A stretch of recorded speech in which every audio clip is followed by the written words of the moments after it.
Bonsoir, alors aujourd'hui la parole prophétique est plutôt improvisée, mais pas tout à fait parce que c'était une parole que j'ai pu dire sur TikTok tout à l'heure par rapport à, à la volonté de Dieu sur la vie de ses filles, parce que nous, il nous appelle comme étant ses filles, d'accord? Donc même si tu es une femme de 50 ans, tu restes quand même la fille de ton papa, c'est-à-dire Jésus, hein, le papa céleste qui est Jésus.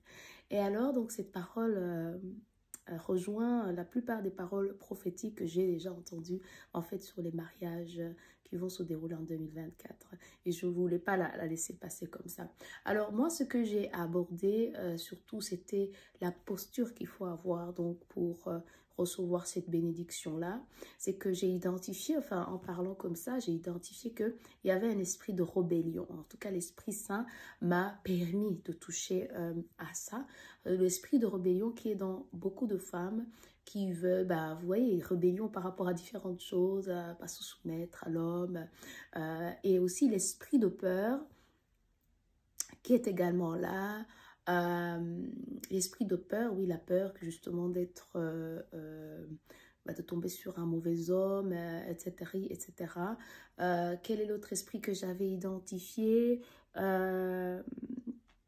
L'esprit de contrôle, voilà, l'esprit de contrôle, ça aussi j'en ai parlé parce que donc c'est un esprit qui réside chez les gens qui aiment beaucoup contrôler, notamment les femmes bien carriéristes, les femmes qui aiment avoir les rênes sur leur vie, leur carrière, leur business.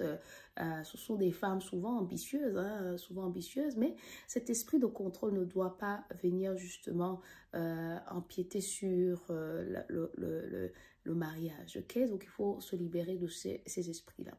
Donc voilà, ce sont finalement aussi Dieu nous a ramené donc en lisant hein, la Bible sur les grâces maintenant nécessaires pour arriver au mariage. Eh bien Marie, c'était l'exemple parfait.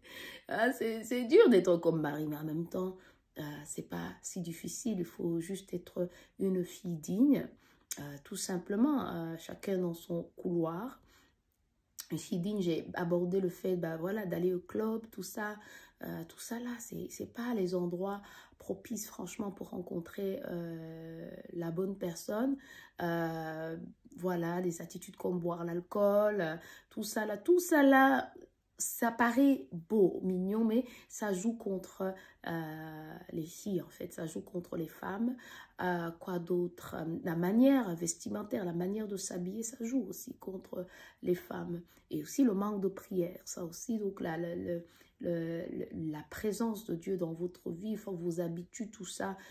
Est-ce que Dieu est au centre de votre vie? Tout ça là aussi va jouer. Parce qu'une fois qu'il va même vous confier le mariage, vous ne pourrez même pas vous pourrez pas le tenir, le maintenir parce que pour maintenir un mariage, il y a besoin des choses comme la prière, comme savoir même s'occuper tout simplement d'un homme, d'une famille, faire à manger, toutes ces choses qui doivent être rythmées, mais la prière, on ne peut pas y arriver si Dieu n'est pas au centre de notre vie. D'accord?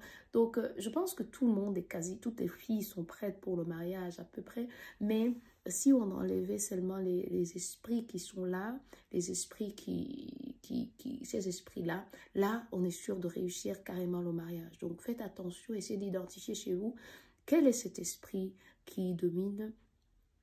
Essayez de voir aussi aux alentours, c'est-à-dire auprès de vos tantes, auprès des gens qui sont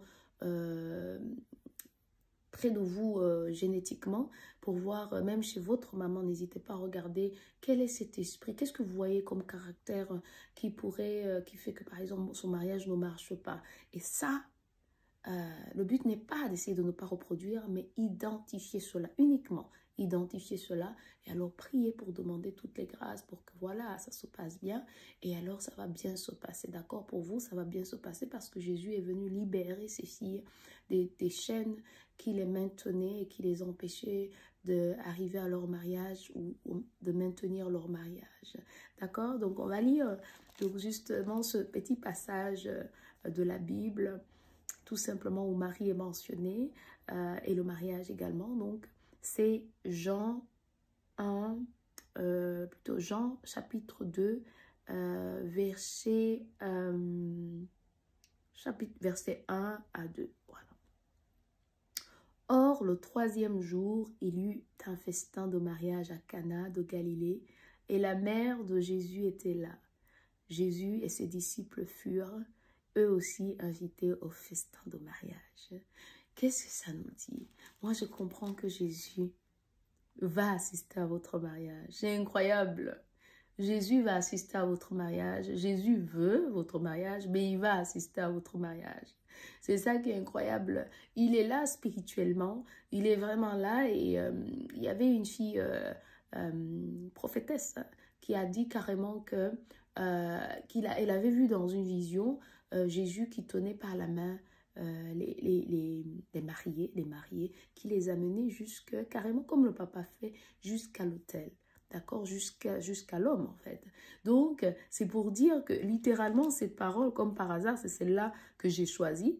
Eh bien, littéralement, Jésus sera là. Il va même vous accompagner, vous prendre par la main. Pour ceux qui n'ont pas de père, parce que parfois le papa n'est pas là, vous demandez qui va vous accompagner. Il y aura quelqu'un messager que Dieu lui-même, Jésus lui-même, va vous prendre par la main. Il va vous amener jusqu'à cet homme. Et il va faire cette belle transition et ça va se faire parce que vous serez avec lui et vous n'avez aucune crainte à avoir, ni par rapport aux choses pratiques, par rapport à l'argent, par rapport à quoi que ce soit. Jésus va vous amener la bonne personne et en plus c'est lui qui va s'occuper de faire cet échange, donc de remettre votre main à cette personne. C'est incroyable, n'est-ce pas bien? Ce sont des bénédictions que Dieu nous apporte. Enfin, vraiment, c'est partout, on en parle comme ça.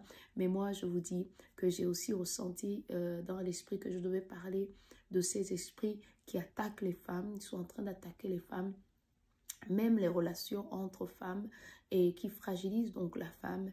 Et ça, il faut vraiment faire attention à ce type d'esprit et s'en délivrer en fait, prier contre ces esprits qui en veulent tout simplement à la femme et à son épanouissement, d'accord? Allez, voilà, c'était la magnifique parole d'aujourd'hui. Et bien voilà, bonne soirée, à la prochaine, ciao!